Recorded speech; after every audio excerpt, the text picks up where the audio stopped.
Maharashtra today 24 news, सत्य परिस्थितीचा सविस्तर आढावा। स्वराज्य संस्था, महानगरपालिका, नगरपालिका रणधुमाळी। नेत्यांचं मत कोणाला, जनतेचा कौल कोणाला? पहा फक्त महाराष्ट्र टुडे 24 न्यूजवर।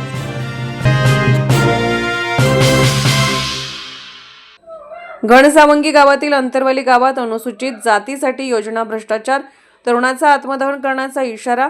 घनसावंगी येथील अंतरवली गावातील येथील अनुसूचित जातीसाठी असलेल्या कल्याणकारी योजनांमध्ये भ्रष्टाचार झाला असल्याची जिल्हाधिकारी यांच्याकडे तक्रार करा नसता आत्मदहन करण्याचा लक्ष्मण यांचा इशारा। घनसावंगी येथील अंतरवली दाई येथील अनुसूचित जातीसाठी असलेल्या विविध कल्याणकारी योजनांमध्ये भ्रष्टाचार झाला असल्याची तक्रार अंतरवली बाई येथील लक्ष्मण कारभारी खरात यांनी केली असून यासाठी जिल्हाधिकारी यांना पत्र दिले असून तात्काळ कारवाई करा नसता येणाऱ्या 8 ते 10 दिवसांमध्ये जिल्हाधिकारी जालना, जिल्हा परिषद जालना यांच्या कार्यालयासमोर आत्मदहन करण्याचा इशारा दिला आहे। यावेळी लक्ष्मण कारभारी खरात यांनी दिला आहे। मी आत्मदहनासंदर्भात निवेदन दिलंय। नेमकं काय मागणी तुमची आणि कशा संदर्भात निवेदन दिलंय?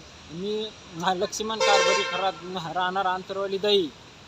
मी आता 3 वर्षापासून इथं कागदपत्राचा व्यवहार करतो। मुंबईला बी काही मोर्चे घेऊन गेलो, तरी बी ह्या लोकांनी त्याच्यावर काही नाही हे नाही घेतली, दखल नाही, उत्तर नाही दिलं।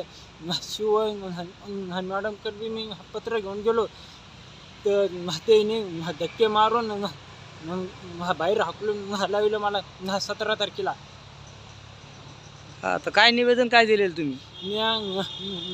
निवेदन जर त्याने 8 ते 10 दिवसात जर कारवाई नाही केली तर मी इथं जिल्हा परिषद समोरनं आत्मदहन करणार। नेमकं कोणावर कारवाई करायची?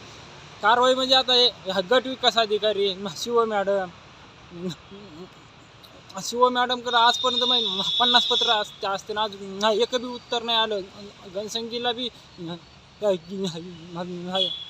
गेलो तर ते बी उडाउडीचंच उत्तर देते आपले बिडो साहेब हे ते सगळ्यांनी उडाउडीचं। किती तारखेला आत्मदहनाचा तुम्ही इशारा दिलेला आहे? इशारा त्यांनी जर ह्या ना 8 ते 9 दिवसात नाही केलं तर मी 15 तारखेला आत्मदहन करणार। महाराष्ट्र टुडे मराठीसाठी ब्युरो रिपोर्ट, विलास गायकवाड, जालना।